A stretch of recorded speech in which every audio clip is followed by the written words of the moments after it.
Hello everyone, मैं तरुण Yadav concept time के platform में आप सभी का स्वागत करता हूं। जैसे कि हम लोग परसेंटेज की थ्योरी ख़त्म कर चुके हैं, अभी हम क्वेश्चन की तरफ पर आना है। तो चलिए शुरुआत करते हैं पहले क्वेश्चन की तरफ। आपको स्क्रीन पे दिखाई दे रहा होगा। चलिए ठीक है, ये 2018 के मेंस में आया हुआ सवाल है। कह रहा है 5% of A equals to B. मतलब लिखा हुआ है 5% of A equals to B. फिर हमें बताना है b% ऑफ 20 किसके बराबर है इन ऑप्शन में से। देखिए, इस तरह के सवालों में क्या करते हैं, हम a की वैल्यू कुछ मान लेंगे। जैसे यहाँ पे लिखा है 5% of a equals to b लिखा है। अगर मैं a को मानने जा रहा हूँ 100, अगर मैं a को 100 मानूंगा तो 100 का 5% कितना होता है? 100 का 5% कितना होगा? 5 आएगा। 100 का 5% कितना होगा? 5 आएगा। तो b की वैल्यू मेरी कितनी आ गई? 5 आ गई। ठीक है, मैंने कहा कि मेरा a कितना हो गया? 100। मैंने मान लिया कि a मेरा 100 है। मैंने मान लिया कि मेरा 100 है। मैं इधर लेट लिख दे रहा हूँ। तो मेरा b कितना निकला है? b निकला है 5। अब मुझे निकालना है 5% ऑफ 20, मतलब b परसेंटेज ऑफ 20, मतलब 5% ऑफ 20। अच्छा, 5% ऑफ 20 कितना होगा? 5% ऑफ 20 अगर आप निकालोगे तो कितना होगा? ये हो जाएगा 1। ये कितना हो गया? 1। अब आप ऑप्शन से चेक करिए कि कौन सा ऑप्शन आपको 1 दे रहा है। 20% ऑफ a/2, a/2 कितना है मेरा? a कितना बना है? 100, 100 50, तो 20%। ये नहीं हो सकता। ठीक, ये ऑप्शन पॉसिबल नहीं है। सेकंड की तरफ चलते हैं, 50% ऑफ a/20, a/20 a कितना माना है? 100 माना है। तो मतलब वहाँ पे कितना हो गया? 5, 50%। 5 का कभी मुझे 1 नहीं देगा, तो ये भी कैंसिल। और 50% ऑफ a/2, a/2 मतलब 50% ऑफ 50 कितना हो जाएगा? ये भी गलत, ये भी नहीं हो सकता। फिर मेरा ऑप्शन कौन सा सही हो सकता है? सिर्फ चौथा ऑप्शन सही हो सकता है। तो देखिए, चौथे ऑप्शन का अगर मैं निकालता हूँ, 20% ऑफ a/20, a को मैंने 100 माना है और ये कितना हो गया मेरा? 20। ये देखो सब कट गया, कितना आ गया? 1। ठीक, ये तो एक मेथड। ठीक है, ये एक मेथड। मैंने एक चीज़ थ्योरी में बताई थी। मैंने थ्योरी में एक चीज़ बताई थी, a% of b equals to b% of a। मतलब मैं परसेंटेज को इधर से उधर कर रहा था। देखो मेरा यहाँ क्या निकल के आया है? 5% ऑफ 20। ठीक, 5% ऑफ 20 निकल के आ रहा था। अगर मुझे कहीं पे मिल जाए 20% ऑफ 5, 20% ऑफ 5, तो मेरा वही आंसर हो जाएगा। चेक करो चौथा ऑप्शन क्या लिख रहा है? 20% ऑफ a/20। a/20 कितना है? ये 20% ऑफ a/20। a मैंने 100 माना है और ये 20, तो कितना हो गया? 5 हो गया। तो कितना निकला? 20% ऑफ b। तो इस हिसाब से जो दूसरा मेथड बताया था, इस हिसाब से चौथा ऑप्शन आपका सही हो जाएगा। चलिए चलते हैं अगले क्वेश्चन की तरफ। हम अगला क्वेश्चन देखिए क्या कह रहा है। एक मिनट, माइक सेट कर लूँ जरा। अगला क्वेश्चन कर रहा है 250% of a equals to b, then b% of 250 is same as a% of. ठीक है, ये लिख रहा हुआ है 250% of a, 250% of a equals to b। ठीक, मुझे बताना है फिर b% of 250 is same as a% of. ठीक है, पहले चलो फिर वैसा ही क्वेश्चन है। ये 2018 के मेंस में आए हुए सवाल हैं, थोड़े बहुत देखी जैसे हैं। तो a क्या है? a को अगर मैं 100 मान लूँगा, अगर मैं a को मान लूँ 100, लेट कर लूँ 100, ठीक, मान ले रहा हूँ, तो मेरा b कितना आ जाएगा? 250% ऑफ 100 कितना आ जाएगा? 250% ऑफ, अगर 100 निकालोगे तो कितना आएगा? 250 ही आएगा। ठीक है, ये आपको करने की जरूरत नहीं, मैं करके दिखा रहा हूँ खाली। तो मेरा b कितना आ गया? मेरा b आ गया 250। मेरा b आ गया 250।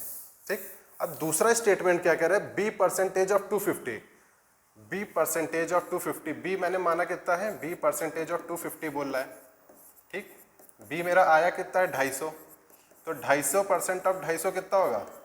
625 होगा। 0 0 तो कट जाएगा। 25 का स्क्वायर कितना हो जाएगा? 625। 625 मतलब मेरा b% ऑफ 20 मेरा कितना आ गया? 625 आ गया। वो किसके बराबर हो? a% ऑफ a कितना माना था? 100, मतलब 100% ऑफ किसका? एक ही ऑप्शन सही हो सकता है, 625 का ही 625 आएगा। 100 कट गया तो वो आ गया 625। तो किसके बराबर है? ये पहले ऑप्शन के बराबर है। ठीक है, पहला ऑप्शन आपका सही होगा।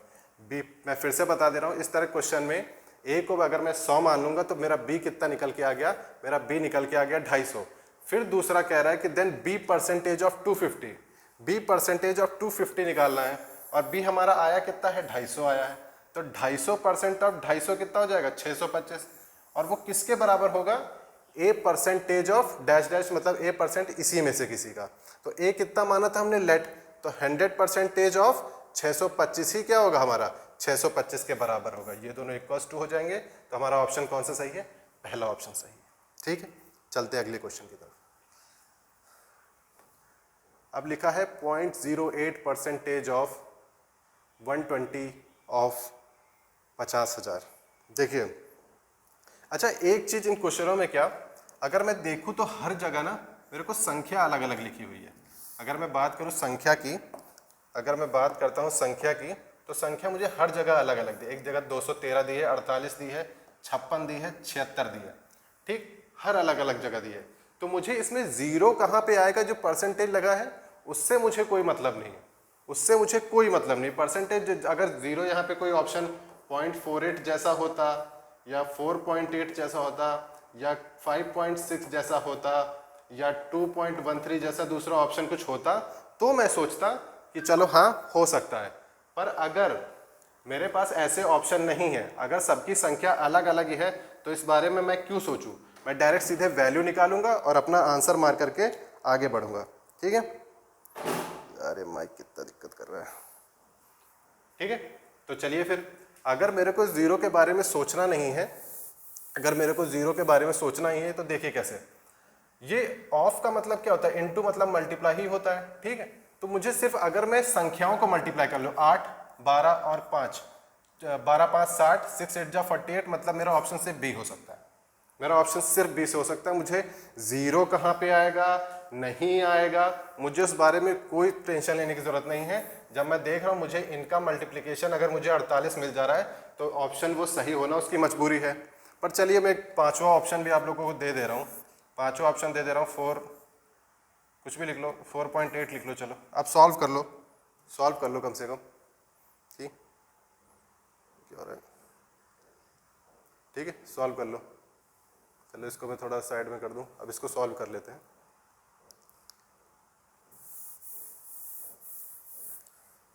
क्वेश्चन क्या कह रहा है, मतलब 0.08% परसेंटेज हटेगा, 100 आ जाएगा नीचे। ठीक है, एकदम बेसिक तरीके से कर रहे हैं और कुछ नहीं। और 120/100 आ जाएगा, इंटू 50,000 तो है ही, इंटू 50,000 तो है। अब भैया जितने जीरो हैं सब काट लो। चलो यहाँ से हटा लो, एक 100 और नीचे लिख लो, इसके नीचे ले आओ। चलो 2 जीरो यहाँ से, 2 जीरो यहाँ से, एक ये कट गया। ठीक है, एक ये कट गया। 12 5 60, 60 और कितना 8, 480/10 कितना आ गया, 48 आ गया। तो वही हमारा ऑप्शन सही हो सकता है। पर इसकी ज़रूरत नहीं थी, आप डायरेक्ट क्या कर सकते थे, आप सीधे इनको मल्टीप्लाई कर लीजिए संख्याओं को, आपका आंसर मिल जाएगा। ये जीरो हीरो के चक्कर में आप ना ही पड़िए।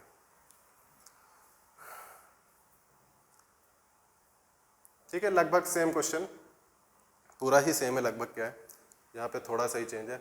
अगर लिख रहा है 150% है 0.05% ऑफ x इक्वल्स टू 75, तो फाइंड x। अच्छा मुझे एक चीज़ और, अब यहाँ फिर से वही चीज़, हर जगह संख्या अलग अलग लिखी हुई है, हर जगह संख्या अलग अलग। यहाँ पे 1 लाख लिखा, 75,000 हो गया, 1,25,000 हो गया, 1,50,000, सब जगह अगर संख्या अलग अलग लिखी है, तो क्यों, अगर मैं सोचूं, अगर मैं जीरो के बारे में नहीं सोच रहा हूँ, ये जीरो मुझे नहीं मतलब, मुझे सिर्फ संख्या के बारे में देखो, तो लिखा है 150% of 0.05% of x equals to 75, मतलब 75 दूसरी तरफ होगा, तो 15 5 75 और 75 75 कट जाएगा, तो सिर्फ मेरा एक ऑप्शन हो जाएगा ए।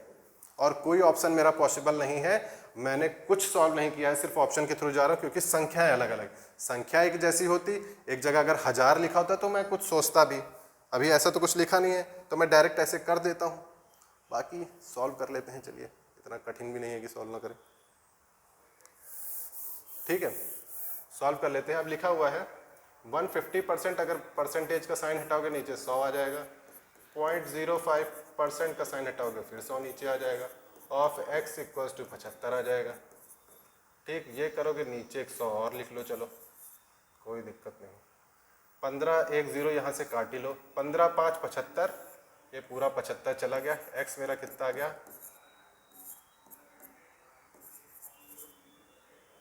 ठीक है, आ गया x 1 2 3 4, ठीक है, ये आ गया x कितना आ गया, 1 लाख आ गया। चलिए फिर आगे बढ़ते हैं, ठीक है, चलते हैं छठे क्वेश्चन की तरफ। छठा क्वेश्चन क्या कह रहा है, पढ़िए।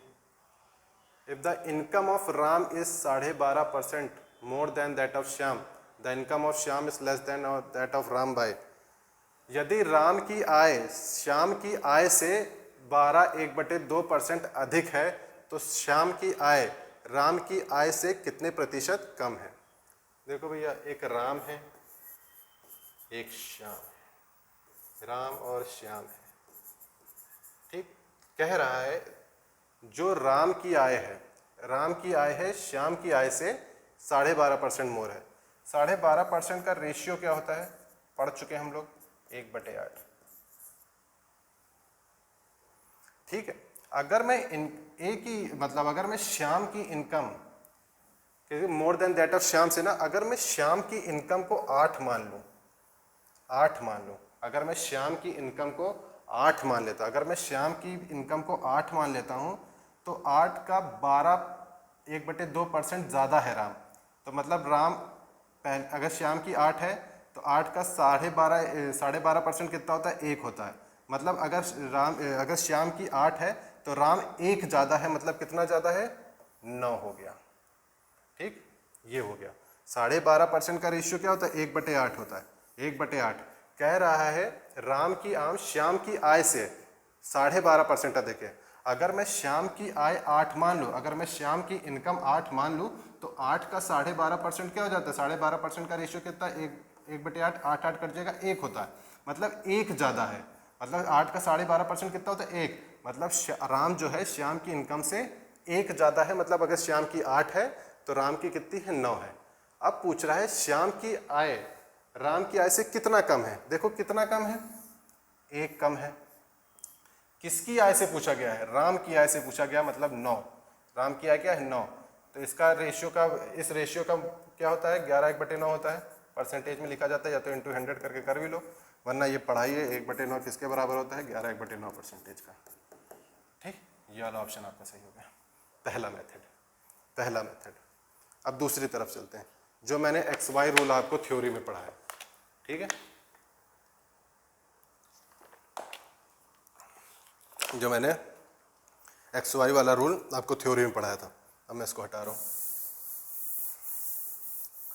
देखो राम जो है ना, श्याम की आय से 12.5% मोर है, 12.5% ज़्यादा है, 12.5% ज़्यादा है। 12.5% का रेशियो क्या होता है, 1/8, ठीक है। तो बता दो श्याम जो है राम की आय से कितना कम है। पहली बात, राम ज़्यादा है तो जाहिर सी बात है श्याम कम होगा, माइनस हो जाएगा, यहाँ प्लस है तो यहाँ माइनस, ऊपर वाले को मैं टच नहीं करूँगा, 8 ही रहेगा। 8 + 1 कितना हो गया, 9 हो गया। 1/9 का परसेंटेज क्या होता है, 11/9%। XY रूल से कर दिया हमने, XY रूल से कर दिया हमने, दूसरे मेथड जो मैंने थ्योरी में बताया हुआ, ठीक, XY रूल से कर दिया जो थ्योरी में बताया हुआ। मतलब अगर राम जो है श्याम की आय से 1 + 1/2 है तो ठीक है, पहली बात श्याम की आय कम होगी तो माइनस लगा दूंगा मैं, यहाँ प्लस है तो यहाँ माइनस है, ऊपर वाले को टच नहीं करूंगा तो वो 1 रहेगा। 8 + 1 कितना हो गया, 9 हो गया, नीचे कितना आ गया, 9 हो गया। 1/9 का क्या होता है, 11/1/9% होता है, ठीक है। ये चीज़ समझ में आ गई, वरना पहला मेथड याद रखिए, वो भी आसानी है, कोई इतना कठिन नहीं है। अब छठे क्वेश्चन की तरफ। छठा क्वेश्चन कह रहा है if A is 28% more than B, ठीक है, और C is 25% less than the sum of A and B, then by what percent C will be more than A। C will be more than A, ठीक है। देखो 3 लोग हैं, पहली बात तो A है, B है, C है। कह रहा है यदि A B से 28% अधिक है, A B से, अगर B मेरा 100 हो मान लूँ मैं, तो मेरा A कितना हो जाएगा, 128, मतलब 28% ज़्यादा है। 28% 100 का कितना होगा,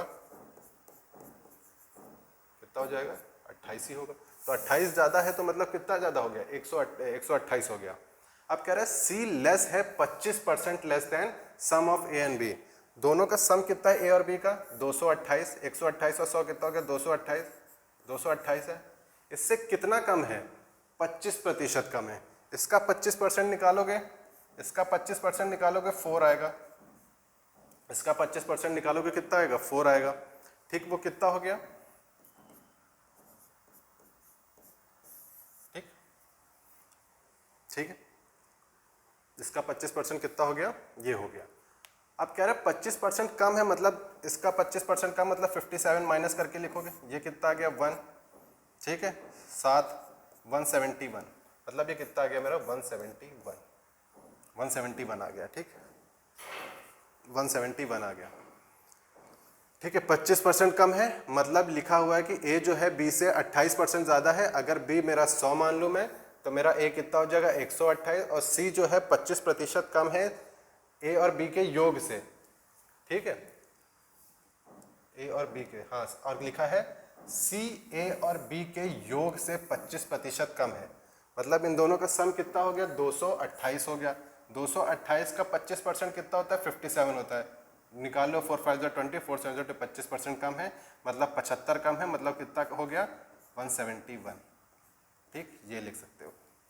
वरना देखो किसी का 25% निकालना है ना, तो इसका आधा, ये अपने में कोई वैल्यू पूरी 100 होती है, इसका आधा करोगे 50%, 50% का आधा कितना हो गया 25, इसका आधा करोगे कितना आएगा 114, और उसका आधा करोगे कितना आएगा 57। 25% आप डायरेक्ट ऐसे सोच के निकाल सकते हो, आपको ये सब करने की जरूरत नहीं है।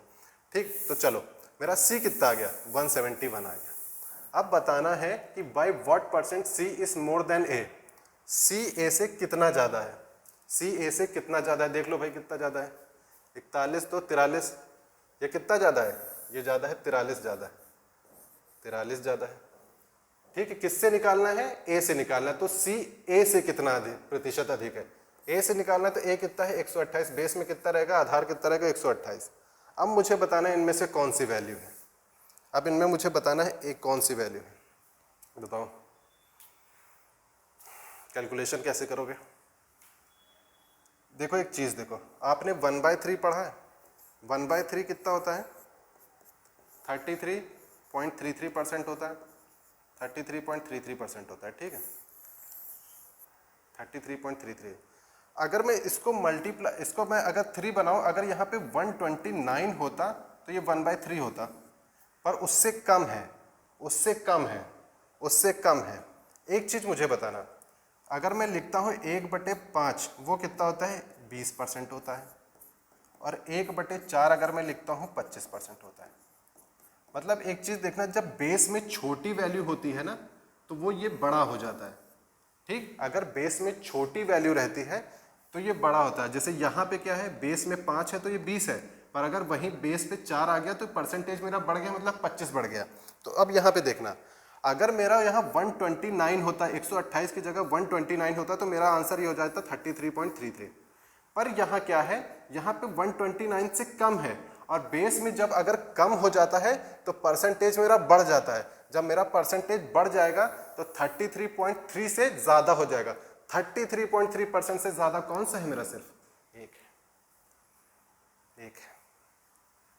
मैंने कुछ कैलकुलेशन नहीं की, जो मुझे मालूम है मैं वहाँ से अप्रॉक्सीमेशन कर रहा हूँ, मैं सिर्फ पास में जा रहा हूँ। देखो फिर से एक बार देखल बोल देता हूँ, वरना आप सीधे मल्टीप्लाई 100 करके तो सभी कर लेंगे, आप कर लीजिएगा। ठीक है, मैंने कहा अगर यहाँ पे बेस में 5 है, यहाँ पे बेस में 4 है, अगर बेस में बड़ी वैल्यू होती है तो परसेंटेज छोटा होता है, पर अगर बेस में छोटी वैल्यू है तो मेरा परसेंटेज बढ़ जाता है। मतलब 25% हो गया, यहाँ पे बेस में बड़ी वैल्यू थी तो 20 था। ठीक, हमको क्या मालूम है 1/3 होता है, 33.33% होता है। अब मैं इसको देख रहा हूँ, अगर मैं इसको देख रहा हूँ, अगर यहाँ पे 129 होता, वो 129 से बहुत कम पास है, इसी के आसपास मेरा आंसर होगा। ठीक है, ये तो हो ही नहीं सकता था, ये तो कैंसिल ही कर दो। सिर्फ ऑप्शन खाली कौन से हो सकते थे, या तो ये हो सकता था या तो ये हो सकता था। अब मैंने क्या कहा, इन दोनों के मिडिल में जो वैल्यू है वो है 33.3, और उसका मुझे रेशियो मालूम है 1/3। अगर यहाँ पे रेशियो 129 होता तो ये 1/3 होता, 1/3 होता। ठीक है, पर यहाँ 1/3 तो नहीं है। अगर बेस में उससे छोटी वैल्यू आ गई, बेस में उससे छोटी वैल्यू आ गई, मतलब जैसे 1/3 है, अगर ये काटता तो 1/3 आता, पर यहाँ पे 128 है, मतलब बेस में थोड़ा सा छोटा है। बेस में जब वैल्यू छोटी हो जाती है तो मेरा परसेंटेज बढ़ जाता है, तो मेरा परसेंटेज 33.33 से ज़्यादा होगा। वो कौन सा ऑप्शन है फिर? 33.6। ठीक, 33.6। ठीक है, ये चीज़ समझ में आई। ठीक है, वरना आप 100 लगा के कर ही लो भाई, हो ही जाएगा, इसमें क्या है। ठीक है, ये हो जाएगा 4300/128, ये कर लेना, आपको यही मिल जाएगा और क्या, जब ऑप्शन ही वही पॉसिबल है तो वही मिलेगा। ठीक है, हम आगे बढ़ते हैं।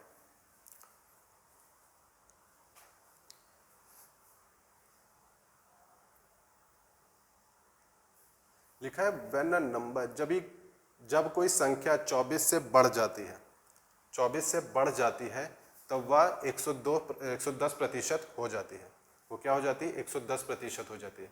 जब कोई संख्या 24 से बढ़ जाती है तो वह 110% हो जाती है।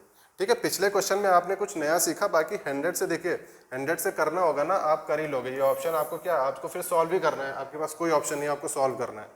ठीक है, पर अगर आप नई चीज़ सीख रहे हो तो बढ़िया ही चीज़ है। ठीक है, बाकी आप कर ही लोगे, इतना तो सभी को आता है।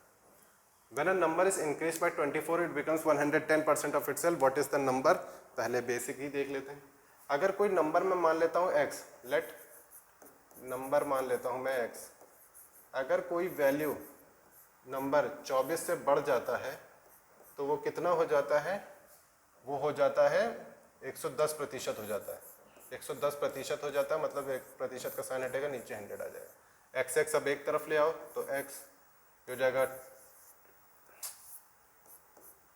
x minus upon 100 minus x equals to 24, तो जाएगा 10x अपॉन 100, एलसीएम ले रहा हूँ मैं, इक्वल्स टू 24, ये हटेगा तो x मेरा कितना आ गया? 240। देखिए ये तो बहुत ही बेसिक। ठीक है, अब दूसरी चीज़, दूसरा ऑप्शन या दूसरी तरीका, अगर कोई वैल्यू खुद का 110% हो जा रही है, मतलब 110% परसेंटेज हटाओगे तो ये आ गया 100। ठीक, आप 0 एक काम करो, यहाँ से हटा दो, मुझे मिल गया 11/10, 11/10। अगर कोई वैल्यू 10 थी, कुछ जोड़ा गया 11 हो गई। अगर पहले वैल्यू मेरी मल्टीप्लाइंग फैक्टर पढ़ाई हुआ है हमने, मल्टीप्लाइंग फैक्टर पहले से ही हमने पढ़ा हुआ है, लिखा है अगर वैल्यू पहले कोई 10 थी और उसमें कुछ जुड़ा तो 11 हो गया। और क्वेश्चन से यहाँ से कितना जुड़ा है? 1 जुड़ा है, 1 यूनिट जुड़ा हुआ है। ठीक, 1 यूनिट जुड़ा है, और क्वेश्चन के हिसाब से कितना जोड़ा गया है, कितना इंक्रीज हुआ है? 24 इंक्रीज हुआ है, 24 इंक्रीज हुआ है। मतलब अगर वैल्यू पहले कोई x थी तो उसमें कुछ इंक्रीज हुआ, अब 11 हो गई। मल्टीप्लाइंग फैक्टर हमने थ्योरी में अच्छे से पढ़ा है, अगर वैल्यू पहले कोई 10 थी, 1 इंक्रीज होकर 11 हो गई है, 1 इंक्रीज हुई है, 1 इंक्रीज हुई है, पर क्वेश्चन के हिसाब से हमें कितना दिया हुआ है? हमें दिया हुआ है 24, हमें दिया हुआ है 24, तो 1 की वैल्यू मेरी कितनी आ गई? 24 आ गई। तो मुझे बताना है नंबर कितना है, और नंबर पहले था कितना? 10 था। हमने नंबर कितना कहा था? 10 था, तो 10 × 24 कितना हो जाएगा? 240 हो जाएगा, 240 हो जाएगा। ठीक, 240 हो जाएगा। वरना इधर एक बार देखना, फिर से देख लीजिए, इसमें कोई कठिन बात नहीं कि अगर कोई वैल्यू 110% से खुद का हो जा रही है इंक्रीज करने पे, इसमें कुछ इंक्रीज हुआ और वो नंबर क्या हुआ? खुद का 110% हो गया, मतलब हटा दूं तो ये हो गया 11/10, 11/2। अगर मैं मान लेता हूँ मेरा नंबर जो था, let number be 10, number be x, मतलब 10 माना था, 10 मान लिया। अगर नंबर था उसमें से कुछ इंक्रीज हो गया और हो गया कितना? 11। तो कितना इंक्रीज हुआ? 1 यूनिट इंक्रीज हुआ, क्वेश्चन के हिसाब से 24 दिया है, नंबर हमने 10 माना था, इंटू 24 कर दोगे तो कितना आ गया? 240 आ गया। आसान सा सवाल है, आगे बढ़ते हैं। ठीक, आसान सा सवाल है, चलिए। लिखा हुआ है if a number multiplied by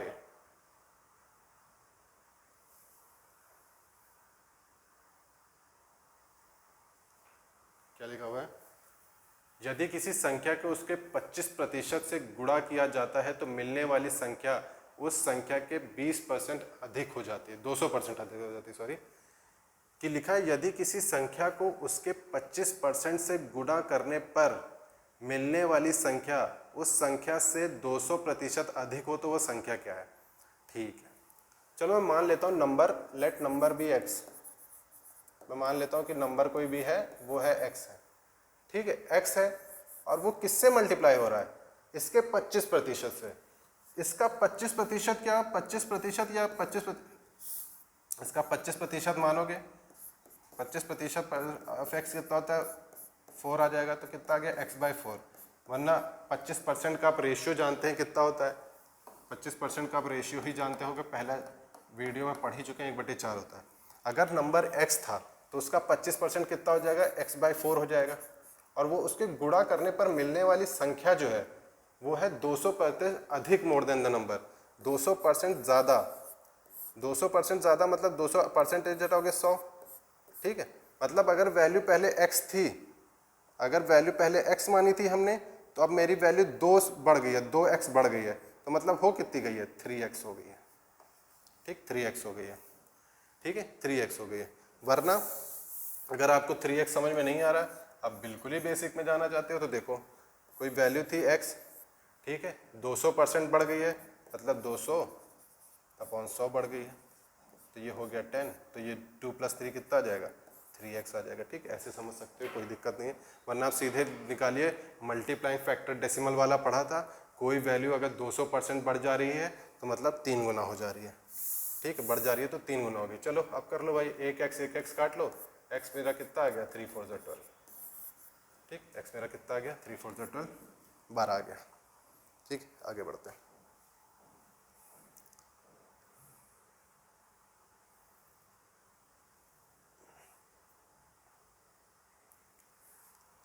यदि किसी आयत की लंबाई 25% बढ़ जाती है और चौड़ाई 20% तक कम हो जाती है, तो आयत का क्षेत्रफल क्या होगा। बहुत ही बेसिक क्वेश्चन, ठीक है। देखिए, एरिया क्या होता है, एरिया होता है लेंथ इनटू ब्रेड्थ, वो हो जाता है एरिया। लंबाई और चौड़ाई हमारा क्या हो जाता है, क्षेत्रफल हो जाता है, ठीक है। देखो 20% दिया हुआ है, 20% का रेशियो क्या होता है, 20% का रेशियो होता है 1/5। अगर वैल्यू कोई, पहले हमने मल्टीप्लाइंग फैक्टर पढ़ा है, कोई वैल्यू 20% से बढ़ जा रही है, अगर 20% से इंक्रीज हो रही है, अगर वैल्यू पहले 5 था, 5 का 20% कितना होता है, 5 का 20% कितना होता है, 5 का 20% देता है 1, जो कि ऊपर हमें लिखा हुआ है, ठीक है। मतलब कोई वैल्यू अगर पहले 5 थी, 5 का 20% से बढ़ गई, मतलब 1 बढ़ गई है, तो 5 से बढ़ के कितनी हो गई है, 6/5 हो गई है। लेंथ कितनी हो गई है, 6/5 हो गई है, ठीक। ब्रेड्थ कह रहा है डिक्रीज हो गया है, यहाँ पे अब क्या हो जाएगा, अब यहाँ पे -20% हो जाए, तो ये हो जाएगा -1/5, ठीक है, -1/5। अगर वैल्यू कोई पहले 5 थी, 5 का 20% कितना है, 1 होता है, और 1 से कम हो गई है, पहले अगर वैल्यू 5 थी तो 1 कम हो गई है, तो कितनी हो गई है, 4/5 हो गई है। मल्टीप्लाइंग फैक्टर में हमने अच्छे से पढ़ा है। तो हमारे एरिया में कितना चेंज आएगा, एरिया में कितना चेंज आ गया, 24/25, मतलब पहले 25 थी तो अब 24 हो गई है, मतलब 1 कम हो गया है, 1 कम हो गया है, 1 का डिक्रीज आ गया है। और पहले थी कितनी, 25 × 100 कितना हो गया, 4%, 4% का डिक्रीज आ गया, ये तो ठीक है, ठीक है। अब इस तरह के सवालों में ना, जब एरिया की बात होती है, जब वॉल्यूम की बात होती है, तो हमारा ये परसेंटेज ना क्रमागत तरीके से चेंज होता है। किस तरीके से चेंज होता है, क्रमागत तरीके से चेंज होता है, ठीक है, क्रमागत तरीके से चेंज होता है। देखिए अब पहली चीज, यहाँ पे परसेंटेज एक ही है ना, अरे तब तो बहुत ही आसान है, तब तो बहुत ही, अगर कोई वैल्यू x% से बढ़ रही है और x% से घट रही है, से घट रही है, तो जो उसका ओवरऑल चेंज होता है ना, हमेशा क्या होता है, डिक्रीज होता है, डिक्रीज होता है, ठीक, हमेशा क्या होता है, डिक्रीज होता है। और डिक्रीज होता कितना है, x/100%, ठीक। डिक्रीज, डिक्रीज के लिए मैं साइन लगा दे रहा हूँ माइनस, डिक्रीज के लिए मैं क्या साइन लगा दे रहा हूँ, मैं माइनस साइन लगा दे रहा हूँ, ठीक है। अब करके देख लो, x की जगह क्या है, 20 है, तो 20² मतलब 20 × 20/100, डिक्रीज होगा, इंक्रीज तो हो ही नहीं सकता, इंक्रीज वाले तो ऑप्शन पहले ही हटा दो, तो ये हो गया 2 × 4% डिक्रीज, 4% डिक्रीज, तो 4% डिक्रीज कौन सा है, ये, ठीक। एक तो ये हो गया। एक हमने डेसिमल मल्टीप्लाइंग फैक्टर सीखा था, डेसिमल मल्टीप्लाइंग फैक्टर सीखा था ना, देखो वो भी इस्तेमाल कर लो, कितने सारे मेथड है। कोई वैल्यू 20% से बढ़ रही मतलब 1.2 गुना हो रही है, और 20% से घट रही है तो कितना हो गया, 0.8 हो गया। ये कितना आ गया, 0.96 आ गया। 0.96 क्या परसेंट डिनोट करता है, 0.96 हमने मल्टीप्लाइंग फैक्टर में क्या पढ़ा था, 4% डिक्रीज पढ़ा था। ठीक, आसान, इसमें आपको पेन भी उठाने की जरूरत नहीं, इसीलिए मैंने आपको डेसिमल वाला मल्टीप्लाइंग फैक्टर भी बताया था।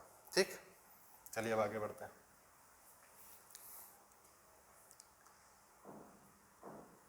If the side of the square is increase bye 40%, the percentage increase. ठीक है, यदि किसी वर्ग की लंबाई में 40% की वृद्धि होती है तो उसके क्षेत्र में प्रतिशत वृद्धि कितनी होगी। देखो एक चीज मैंने क्या कहा, किसी भी एरिया और वॉल्यूम वाले क्वेश्चनों में ना हमेशा जो परसेंटेज बढ़ता है या घटता है वो क्रमागत तरीके से बढ़ता है, सक्सेसिवली बढ़ता है।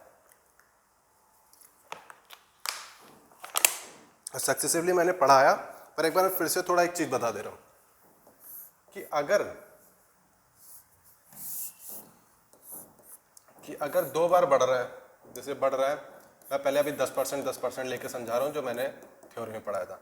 अगर कोई वैल्यू 10% से बढ़ रही है, अब 10% 100 थी, 10% से बढ़ी मतलब 10 बढ़ गई, 110 हो गया। अगर कोई वैल्यू 10% से बढ़ रही है, अगर मैंने माना पहले कोई वैल्यू 100 थी, 10 बढ़ी 110 हो गई, इसका 10% कितना होगा, 11 होगा। अब इसका बेस क्या हो जाएगा, इसका बेस ये होगा, 11 बढ़ गई तो ये हो गया 121। ये समझ में आया, मैंने थ्योरी में बहुत सही पढ़ा है। ठीक, बहुत डिटेल में पढ़ा है। ठीक है, अब देखो कोई वैल्यू अगर 100 से 21% मतलब कोई वैल्यू 100 से 121 हो गई है तो 21% बढ़ गई है, 21% बढ़ गई है। अगर मैं 21% को R मान लूँ, ठीक, R% मान ले रहा हूँ, और इनको मान लूँ A% मान लूँ, और इनको B मान लूँ, तो मेरा जो R% रहेगा ना, जो यहाँ पे 21 है, जो R% रहेगा ना, वो हमेशा क्या होगा, A+B% से, A+B का जो परसेंटेज है उनसे ज़्यादा रहेगा। यहाँ पे R% मेरा कितना है, 21 है, 21% निकल के आया ना, टोटल मेरा कितना निकल के आया, 21% निकला। A और B कितना थे, 10% थे, 10% मतलब 20%। मतलब हमें जब क्रमागत तरीके से चेंज होता है ना, जो आखिरी में जो टोटल परसेंटेज इंक्रीज होता है वो हमेशा इन दोनों के एडिशन से, इन दोनों के योग से ज़्यादा होता है, इन दोनों के योग से ज़्यादा होता है। अब मैंने ये क्यों बताया, मैंने कहा कि एरिया और एरिया मतलब जो इस तरह के क्वेश्चन होते हैं, इंक्रीज होता है साइड में और फिर एरिया इंक्रीज होता है। अगर कुछ इंक्रीज होता है ना, यहाँ पे देखो वर्ग का एरिया क्या होता है, R स्क्वायर, A स्क्वायर होता है, मतलब साइड का स्क्वायर होता है, साइड का स्क्वायर होता है। ठीक, साइड का स्क्वायर होता है। साइड मेरी इंक्रीज होगी और स्क्वायर होगा तो मतलब मेरा 2 बार 40% इंक्रीज होगा, 40% इंक्रीज होगा। ठीक है, देखो हम मेरा परसेंटेज इंक्रीज जो होगा इन दोनों के योग से ज़्यादा होगा। ठीक है, मतलब यहाँ पे जितना R था, R हमेशा क्या होता है, इन दोनों के योग से ज़्यादा होगा। मतलब मेरा जो भी परसेंटेज इंक्रीज होगा वो इन दोनों के योग से, मतलब मेरा 80% से ज़्यादा होगा, 80% से ज़्यादा ही मेरा ऑप्शन होगा। और 80% से ज़्यादा कौन से ऑप्शन में, सिर्फ एक ऑप्शन में है, मुझे सॉल्व करने की ज़रूरत नहीं थी अगर ये आपको थोड़ा लॉजिक मालूम है पीछे इंक्रीज का। ठीक है, मैंने नया मेथड बताया, थोड़ा अलग तरीका बताया। ठीक है, जान लीजिए, वरना इसका क्वेश्चन आसान है। आप सीधे अगर इसको देखते हैं 40 80 होता है, 80% से ज़्यादा इंक्रीज होगा, तो एक ही ऑप्शन पॉसिबल है, एक ही ऑप्शन पॉसिबल है, उसका सही होना पहली बात, उसकी मजबूरी। ठीक, दूसरी चीज़, अब हम लोग जो सॉल्व करते हैं उसी तरह कर लें भाई, क्या करना है, सब बहुत बड़ा काम है। देखो वर्ग का एरिया क्या होता है, साइड स्क्वायर होता है, साइड स्क्वायर होता है एरिया। ठीक, एरिया होता है, ठीक, एरिया होता है। अगर कोई वैल्यू 40% से इंक्रीज कर रही है, अगर कोई वैल्यू 40% से इंक्रीज कर रही है, 40% का रेशियो हमने पढ़ा कितना हुआ है, पढ़ा हुआ है 2/5। अगर कोई वैल्यू पहले 5 था तो 40 इंक्रीज कर रही है ना, इंक्रीज कर रही है। अगर कोई पहले 5 थी, अब 5 का 40% कितना होता है, 2 होता है। मतलब पहले अगर वैल्यू कोई 5 थी, 2 से इंक्रीज हो गई तो मतलब हो कितनी गई है, 7/5। और उसका स्क्वायर करो जरा, उसका स्क्वायर हमारा एरिया बराबर होगा, ये कितना हो गया, 49/25। मतलब अगर एरिया पहले 25 था तो अब 49 हो गया है, और कितना बढ़ गया है, कितना बढ़ गया है, 24 बढ़ गया है। और कितने से बढ़ गया, 25 से बढ़ गया है। तो अगर मुझे परसेंटेज निकालना है तो 100 से मल्टीप्लाई करूंगा, 24 4 जा कितना होता है, 96% होता है। आसान सा क्वेश्चन खत्म। ठीक है, समझ में आया? चलिए अब आगे क्वेश्चन की तरफ चलते हैं। इसमें सिर्फ इसी की नॉलेज से 40% का रेशियो क्या होता है, 5 2/5। अगर वैल्यू पहले कोई 5 थी, 5 का 40% से इंक्रीज हो गई, मतलब 2 से इंक्रीज हो गई। 5 में 2 जोड़ो के कितना आएगा, 7, तो 7/5 हो गई है। ठीक, 7/5 हो गई है। तो इसको खोलोगे तो कितना आ जाएगा, 49/25। अगर वैल्यू पहले, एरिया मेरा पहले अगर 25 था तो अब कितना हो गया है, 49 हो गया है। तो कितना इंक्रीज हो गया है, 24 का इंक्रीज हो गया है। 24 का इंक्रीज हो गया, कितने से हो गया, 25 से। 49 हुआ है तो 25 से इंक्रीज हुआ है 24, तो परसेंटेज में निकालोगे तो कितना आ जाएगा, 96% आ जाएगा। किसी को प्रॉब्लम नहीं होनी चाहिए। ठीक है, लिखा है the length and the breadth of the rectangular field are increased, thereby the area increases by 80%, the length is increase by 50%, then by 1%। मतलब एक दिया हुआ है, एक आयताकार क्षेत्र, मतलब रेक्टेंगल दिया हुआ है। ठीक है, रेक्टेंगल दिया हुआ है। रेक्टेंगल का एरिया क्या होता है, length into breadth equals to area ही होता है भाई, होता है। ठीक, एरिया होता है। ठीक है, कह रहा है कि चौड़ाई में वृद्धि हुई है, उसके क्षेत्रफल में 80% की वृद्धि हुई है। ठीक है, क्षेत्रफल में कितने परसेंट की वृद्धि हुई है, 80% की वृद्धि हुई है। 80% का रेशियो क्या होता है बता दो भाई, कितना होता है, 4/5। ठीक, 80% का रेशियो क्या होता है, 4/5। अगर कोई वैल्यू पहले, अगर मेरा एरिया 5 था तो 5 का 80% कितना हो गया, 4 हो गया। मतलब अगर मेरा एरिया पहले 5 था, 4 से इंक्रीज हो गया तो कितना हो गया है, मल्टीप्लाइंग फैक्टर कितना आ जाएगा, 9/5। ठीक है, अब कह रहा है कि यदि लंबाई में 25% की वृद्धि हुई है, 50% की, सॉरी, अगर 50% की वृद्धि है, 50% का रेशियो क्या होता है, 1/2। अगर मेरी पहले लंबाई 2 थी, 2 का 50% कितना होता है, 1 होता है। अगर मेरी वैल्यू पहले कोई 2 थी तो 1 से इंक्रीज हो गई, तो मतलब कितनी हो गई, 3/2 हो गई है। ठीक है, निकालना क्या है, ब्रेड्थ इंक्रीज कितना हुई है, कितने परसेंट से। अगर मैं मान लो यहाँ पे x हुई है, इसका मल्टीप्लाइंग फैक्टर मैं x मान ले रहा हूँ। ठीक है, मल्टीप्लाइंग फैक्टर इसका कितना आ गया, 9/5 आ गया, इसका 3/2 आ गया, इसका मल्टीप्लाइंग फैक्टर मैंने x मान लिया। ठीक है, कुछ कट रहा हो तो काट दो, 3 3 जा 9 हो गया भाई, ये आ गया 6/5, 6/5। अगर मल्टीप्लाइंग फैक्टर कितना आ गया, 6/5, 6/5 कितना होता है, 20% होता है। कितने से इंक्रीज हो गया देख लो, अगर ब्रेड्थ मेरी पहले 5 थी तो अब 6 हो गई है, तो कितनी इंक्रीज हो गई, 1 हो गई है। कितने से इंक्रीज हो गई, 5 से इंक्रीज हो गई, तो अगर परसेंटेज निकालोगे तो कितना आ जाएगा, 20% आ जाएगा। कितना आ जाएगा, 20% आएगा। किसी को कोई दिक्कत नहीं। अब आगे बढ़ते हैं। ओ भाई यार,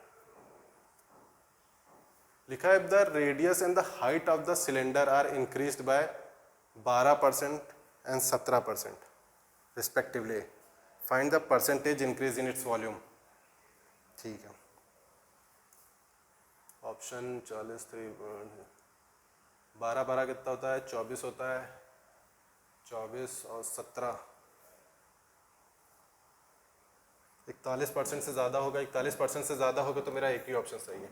ठीक, इसका सही होना इसकी मजबूरी है। पहली चीज़ मैंने अभी बताया कि कोई वैल्यू अगर इंक्रीज हो रही है बार बार तो इनके योग से ज़्यादा इंक्रीज होती है। यहाँ पे जो भी होगा A B C मान लो, जो भी R होगा वो ज़्यादा होगा, जो भी R होगा कितना होगा, ज़्यादा होगा A + B + C से। ठीक, ये मैंने अभी बताया है जस्ट।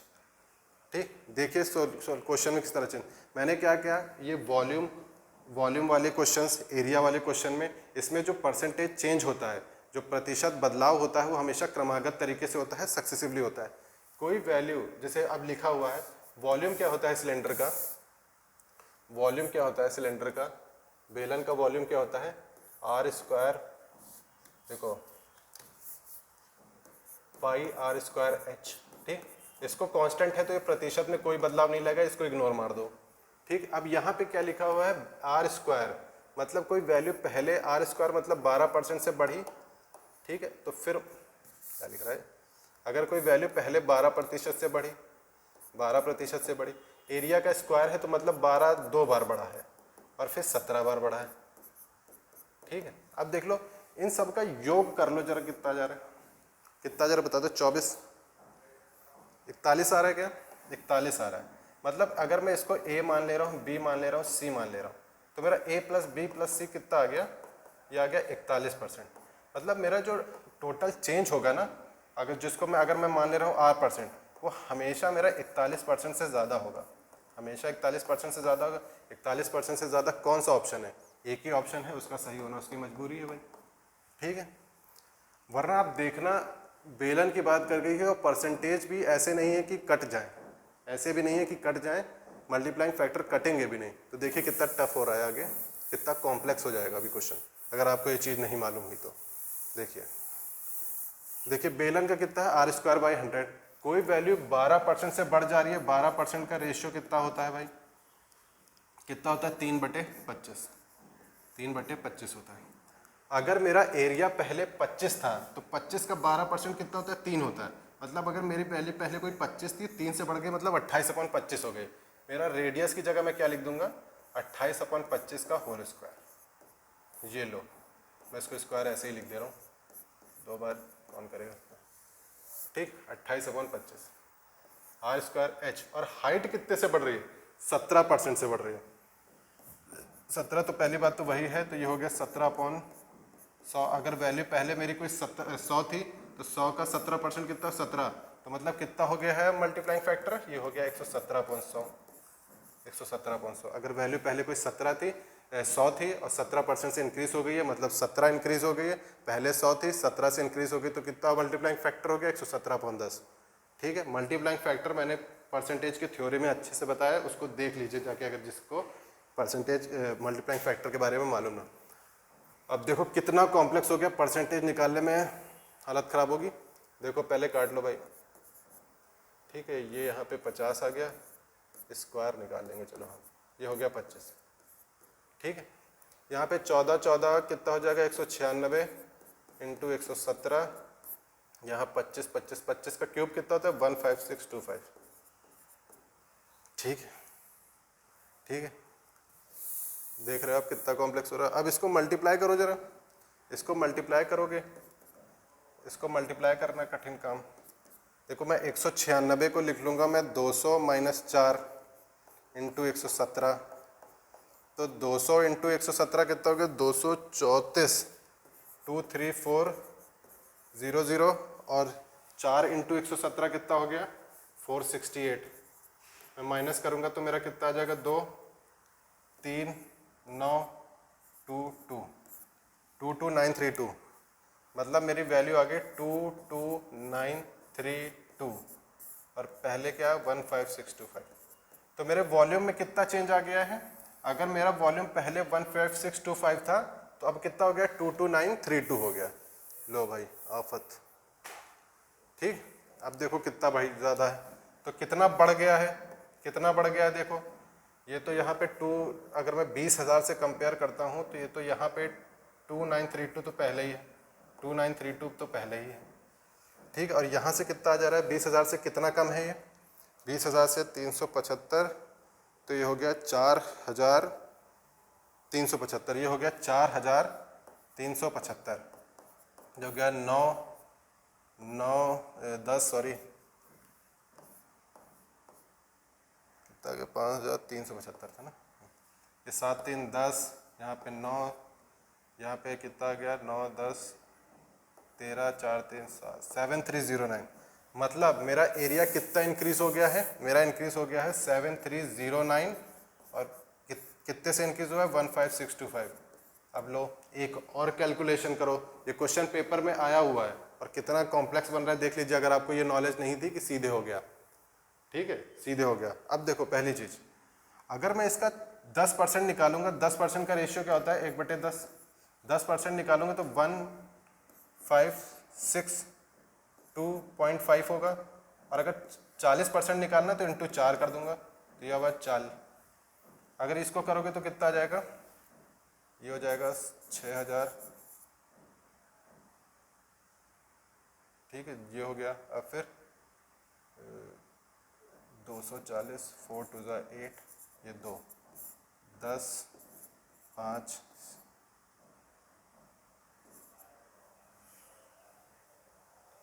ठीक है, सही कर रहा हूँ। ठीक है, ये ठीक है, ठीक है, ठीक है, कोई दिक्कत नहीं। तो 6250 मतलब 40% से तो ज़्यादा है, ये कंफर्म हो गया। 6250, ठीक है। और इसका अगर 1% में इसमें और जोड़ दूं तो मेरा हो जाएगा 156.25।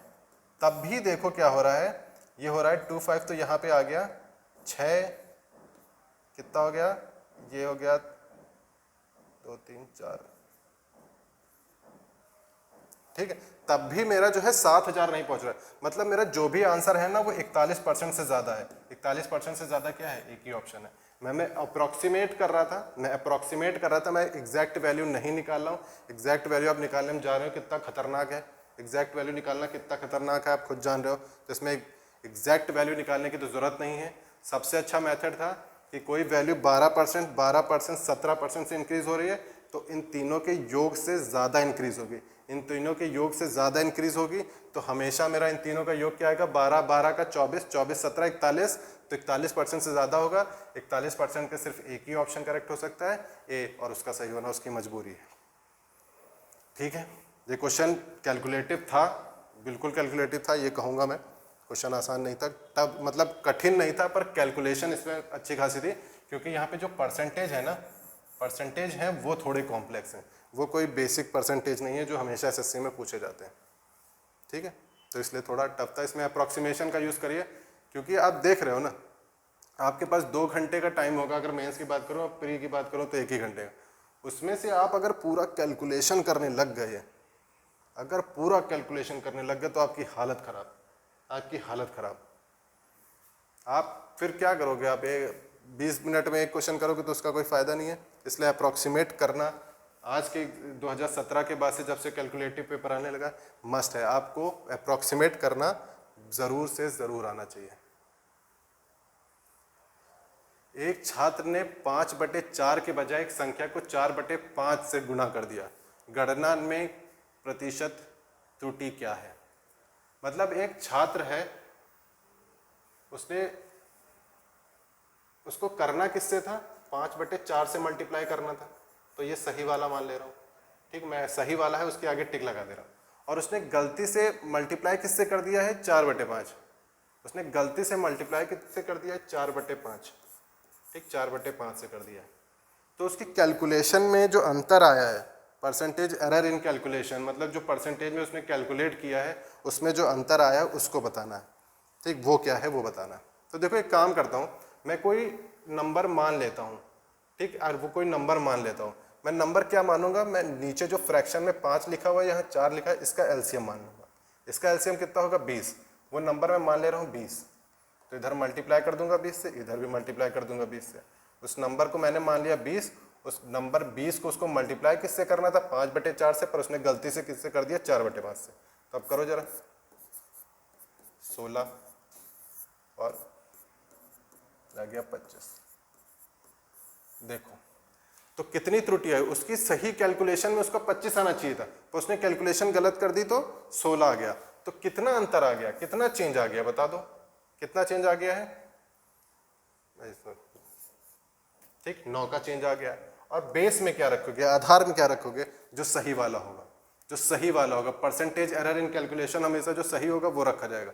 तो अपन 25 × 100 कितना आ गया, 36। ठीक, 36% आ गया, कोई दिक्कत। ठीक, आसान सा क्वेश्चन था। आप इसमें बस ये कहना था कि आपको नंबर मानना था जो इन दोनों का एलसीएम होगा, कि जिससे कि फ्रैक्शन हट जाए और मेरी कैलकुलेशन काफ़ी आसान हो जाए।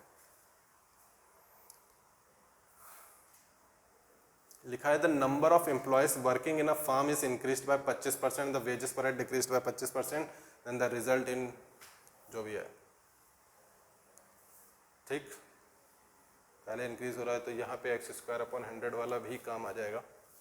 ठीक है, अभी मैंने कुछ चीज़ बताई थी कि कोई वैल्यू अगर x से बढ़ रही है फिर x से घट रही है, अगर सक्सेसिव की बात करें तो उसका होता है डिक्रीज होता है x²/100 परसेंटेज। ठीक, अगर कहूँ 25 का स्क्वायर कर दूंगा तो 25 है, यहाँ पे x कितना है, 25 है। 25 से ही इंक्रीज भी हो रहा है, 25 से डिक्रीज भी हो रहा है, 25 से इंक्रीज भी हो रहा है, 25 से डिक्रीज भी हो रहा है। ठीक है, ठीक है, ठीक है। तो ये कितना हो गया, ये हो गया 625/100, ठीक है। और ये परसेंटेज में रहेगा 25, 25 जा 25 4 जा, तो 25/4% का चेंज आएगा, ये हो जाएगा, ठीक है। पर ये तो चलो बढ़िया है कि कर लिया, कोई दिक्कत ही नहीं। एक तो ये मेथड तो है ही है। देखो वेजेस क्या होगी, टोटल जो उनकी मजदूरी है, कुल मजदूरी, माइक बार बार क्यों गिर रहा है भाई, अंदर हो जाओ। कुल क्या मजदूरी बता रहा हूँ, मजदूरी दूरी डेली की, ठीक। नंबर ऑफ एम्प्लॉयज मतलब नंबर ऑफ कर्मचारियों की संख्या, ये कर्मचारी मैं कर्म संख्या लिख दे रहा हूँ, कर्म संख्या लिख दे रहा हूँ, आप समझ जाइएगा, इनटू, और उनकी व्यक्तिगत मजदूरी, मैं व्यय मजदूरी लिख दे रहा हूँ, व्यय मजदूरी लिख रहा हूँ, आप समझ लीजिएगा मैं किसकी बात कर रहा हूँ, ठीक, व्यय मजदूरी, ठीक है। और इंग्लिश में लिख दूंगा तो टोटल नंबर ऑफ एम्प्लॉयज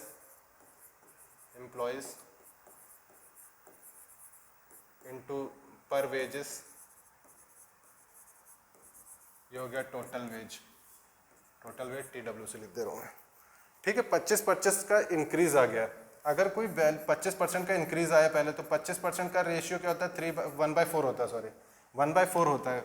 अगर कोई वैल्यू, अगर मैं मल्टीप्लाइंग फैक्टर की बात करूँगा इंक्रीज में, अगर कोई वैल्यू पहले 4 था, 4 के 25% ही इंक्रीज हो गया, मतलब 1 से इंक्रीज हो गया, पहले 4 था 1 से इंक्रीज हो गया, तो कितना हो गया 5/4।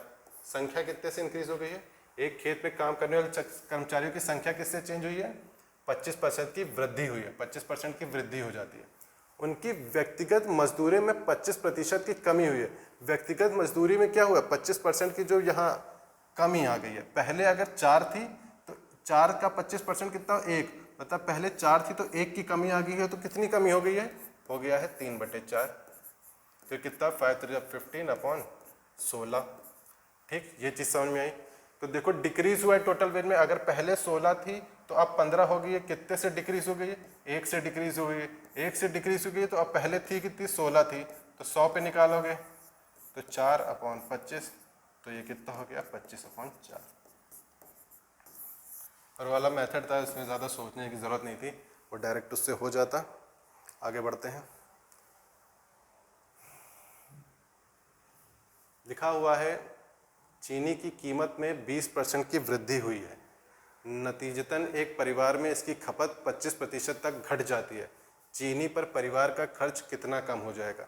मतलब लिखा है कि चीनी की जो कीमत है उसमें जो वृद्धि हुई है, 20% की वृद्धि हो गई है कीमत में क्या हो गई है, 20% की वृद्धि हो गई है, जिसकी वजह से एक परिवार को 25% तक अपनी खपत, जितनी वो खपत कर रहे हैं उसको कम करना पड़ रहा है। तो चीनी पर परिवार का खर्च कितना कम हो जाएगा, हमें ये बताना है। तो देखो कीमत और खपत, ये होता है रिश्ता इनका खर्च का, ठीक, ये रिश्ता होता है खर्च का। ये मतलब मैं मान लूँ price into consumption equals to expenditure, ठीक। अब लिखा है कि प्राइस में जो चीनी की कीमत में है 20% की वृद्धि हुई है, प्राइस जो इंक्रीज हुई है 20% की वृद्धि है, 20% इंक्रीज का मल्टीप्लाइंग फैक्टर अगर मुझे निकालना है, वृद्धि हुई है मतलब इंक्रीज होगा, पहले 5 थी, 5 का 20% 1, मतलब कितना हो गया है 6/5, मतलब प्राइस मेरा कितना हो गया 6/5 हो गया। अब मैं कंजम्पशन की बात करता हूँ कि खपत में कितनी कमी आई है, 25% की कमी आई है, 25% की अगर कमी आई है तो 1/4 हो गया।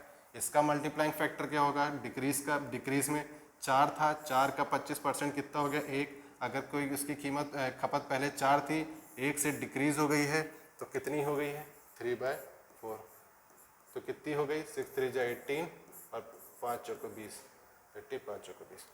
तो देखो कितनी कमी हुई है, अच्छा यहाँ पे 18 है, 16 कहाँ से हो गया भाई, 18 है, कितनी कमी है, पहले अगर 20 था खर्च, अब 18 हो गया है, तो कितना कमी आ गई है, 2 की कमी आ गई है, पहले थी कितनी 20 थी, इंटू 100 करोगे परसेंटेज निकालने के लिए, तो ये बचा कितना 10% की कमी आ जाएगी, तो 10% मेरा कौन सा ऑप्शन है, ये ऑप्शन है, ठीक है। चलिए फिर इसके आगे के क्वेश्चन हम अगली क्लास में करेंगे, तब तक के लिए गुड बाय। इन क्वेश्चन को सही से लगा लीजिएगा।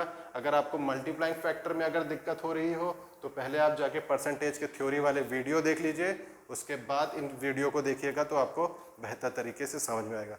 तब तक के लिए गुड बाय और सुरक्षित रहिए घरों पे।